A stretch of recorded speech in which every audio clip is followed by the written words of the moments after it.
jama'a, turawa da suka ga man fetur ya hito ɓalalo kwararo sai suka rikice, sai suka ce ba sai dai yawo. Koma gehe, ba maganar demokarasiya ba ce ake yanzu, magana ce ta mu. Don haka ku koma gehe. Da ba kun ce kun samu takunkumi ba?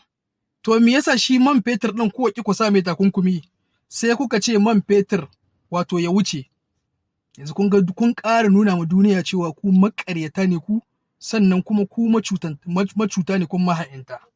Wato kun san ku sa ma al'umma takunkumi, amma man fetur ƴan ku ba za ku sa mai takunkumi ba, kun dai ji kunya. Sannan kai mai dalili nan da kwana biyu da suka wuce, ka hito kake cewa ai turawa ba za su taɓa bari ba wannan mai ya can turai, kuma ƙasar Benin ma muna cikin takunkumi. Kai ka yi tsammani turawa jahilai ne daƙiƙai irin ka, wanda kai kanka baka san kanka ba, balantana har ka san wani, balantana har ka san ƙasa.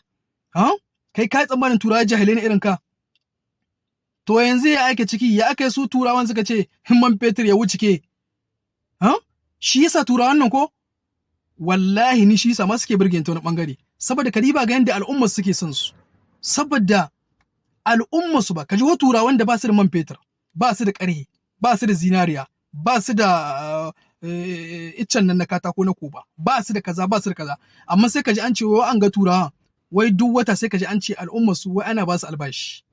Kaji an ce musu asibiti kyauta, magani kyauta, makaranta kyauta, kaza kyauta. Duk ba su da wannan arzikin, kuma da kayan mu ne da suke iba da kayan da arzikin mu ne da suke iba duka suke samu wannan abu.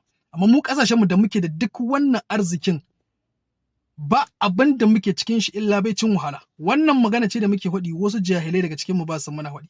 Ku kun isa kwana mu faɗi? Kun isa kwana mu faɗi?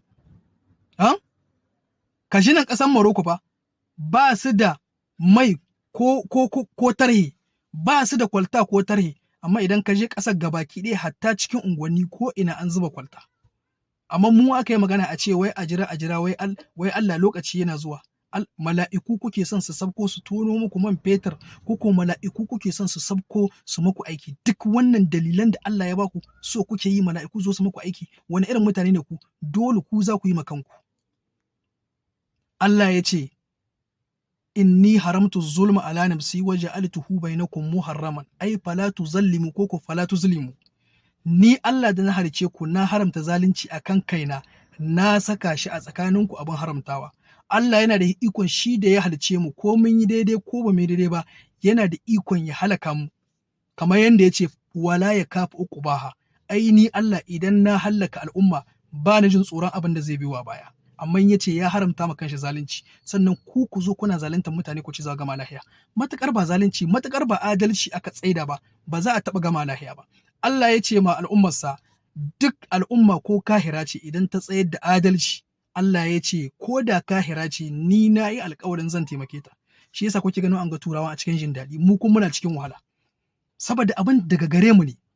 Mu abin da ba magana Allah, mu ne, Allah ya ba mu dalilai, ya ba mu arziki shaida ƙasa, mu ne da shugabanni da muka samu azzalumai na da 'yan tarayya da suka kashe ƙasa.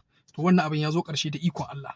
Muna fatan Ubangiji wannan gwamnatin tamu, muna fatan Allah ya taimake ta, ta tsayar da adalci, ta ƙirƙira ta gashir suna masana'antu wato na hannu, a kai mutane yara equal technology ba equal zalla ba, yara a equal su koyi sudir, su koyi fenture, su koyi installation ta ruwa, su koyi installation ta wuta, su koyi gyaran mota, su koyi gyaran mashin, su koyi kaza, su koyi ɗinki. Duk yaro da ya taso, ko da yaro yake taso yana da sana'a, ba ruwan shi da gwamnati.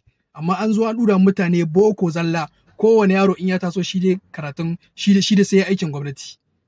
Adalci in dai ba shi aka tsayar da shi ba, al'umma ba za ta taɓa gamawa lahiya ba. Mutane ku san wannan, shugabanni ku san wannan, kuma ku hardace wannan.